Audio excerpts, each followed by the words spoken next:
শুভ বিবাহ ধারাবাহিকের আজকের পর্বে আমরা দেখতে পাবো যে ধারাবাহিকের শুরুতেই আমরা দেখতে পাই তেজ বসু মল্লিক নিজের চোখ বেঁধে অসুস্থ সুধার জামা কাপড় চেঞ্জ করায় আর মনে মনে বলে, আমার এখনও মনে হচ্ছে তুমি আমার সুধা।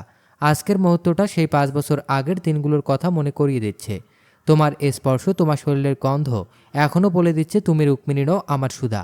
কিছুক্ষণ পরে জামা কাপড় চেঞ্জ করে সুধা তেজের চোখ খুলে দিলে বলে, আমাকে কেন এতদিন দূরে ঠেলে রেখেছিলে? তুমি তো আমাকে কথা দিয়েছিলে ভালোবেসে সারা জীবন আমার পাশে থাকবে, আমাকে কখনো একা হতে দিবে না। তাহলে এখন কেন আমাকে সন্দেহ করো? আমি যতবার তোমার কাছে ভালোবাসার টানে ফিরে এসেছি, তুমি ততবারই আমাকে দূরে ঠেলে দিয়েছ। তখন তেজ বলে, সুধা তুমি খুব অসুস্থ, তোমার গায়ে প্রচণ্ড জ্বর, তুমি জ্বরের ঘোরে ভুলভাল বকছো, এখন রেস্ট করো। তখন সুধা বলে, হ্যাঁ তুমি ঠিকই বলেছ, আমি ভুলভাল বকছি, মানুষের সামনে আমি ভুল বকছি। আমি আর কারো সামনে কোনো প্রমাণ দেব না। আমি আমার মেয়েকে নিয়ে এখনই এখান থেকে চলে যাব, আমাকে আর কেউ আটকাতে পারবে না। এটা বলে সুধা তরিতা এবং দিদি বলে চিৎকার করে।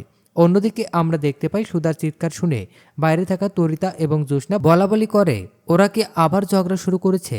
তখন জ্যোৎস্না বলে, তারাও তো গিয়ে দেখে আসি, ভাই আবার কি শুরু করেছে এই মাঝরাতে? জ্যোৎস্নার কথা শুনে তরিতা বলে, তুমি এখন যেও না ঠাকুরজি, ওদেরকে আজকে একা থাকতে দাও, কেননা ওদের মধ্যে যে রাগ অভিমানগুলো আছে আজকে ওরা মিটিয়ে নিক। একে অপরকে রাগের কথাগুলো বললে দেখবে ওরা আবার আগের মতো হয়ে যাবে।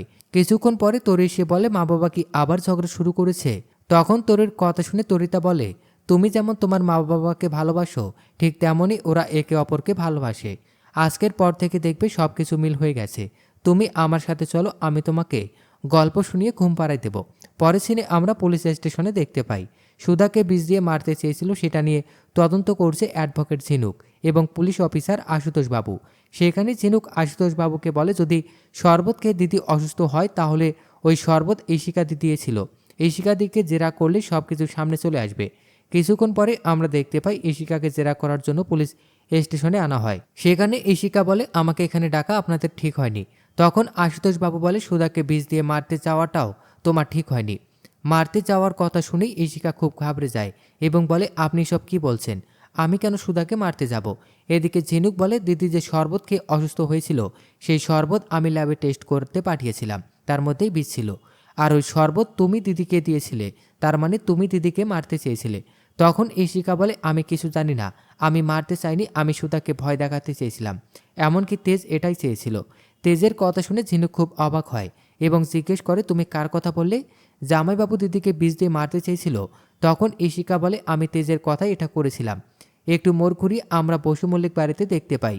সকালে ঘুম থেকে উঠে তেজ সুধাকে দেখে মনে মনে বলে, এটা আমি কি করলাম, আমার এটা করা উচিত হয়নি। কিছুক্ষণ পরে সুধার ঘুম ভেঙে যায় এবং তেজকে জিজ্ঞেস করে, তুমি এমন করছো কেন, কি হয়েছে? তখন তেজ বলে, তোমার সাথে আমার এটা করা উচিত হয়নি। হঠাৎ তেজের চোখ পড়ে সুধার পিঠের তিলের দিকে। তিলটা দেখে তেজ চিৎকার করে বলে, তুমি আমার সুধা, কারণ আমার সুধার পিঠেও এই জায়গায় তিল ছিল।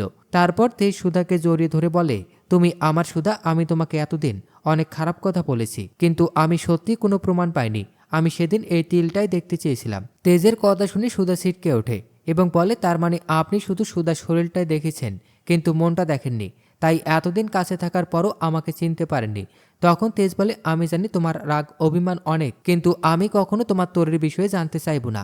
কিছুক্ষণ পরে ঝিনুক তেজকে ডেকে বলে, জামাইবাবু আপনি বাইরে আসুন। আগামী পর্বে আমরা দেখতে পাবো বসু মল্লিক বাড়ির সবাই ড্রয়িং রুমে। সেখানে ঝিনুক বলে, দিদি তোকে এই তেজ বসু মল্লিক বিষ দিয়ে মারতে চেয়েছিল। ঝিনুকের কথা শুনে সবাই খুব অবাক হয় এবং সুধা তেজকে বলে, তুমি আমাকে মারতে চেয়েছিলে? তো দর্শক, এই ছিল শুভ বিবাহ ধারাবাহিকের আজকের আপডেট। প্রতিদিনের আপডেট সবার আগে পেতে আমাদের চ্যানেলটি এখনই সাবস্ক্রাইব করুন।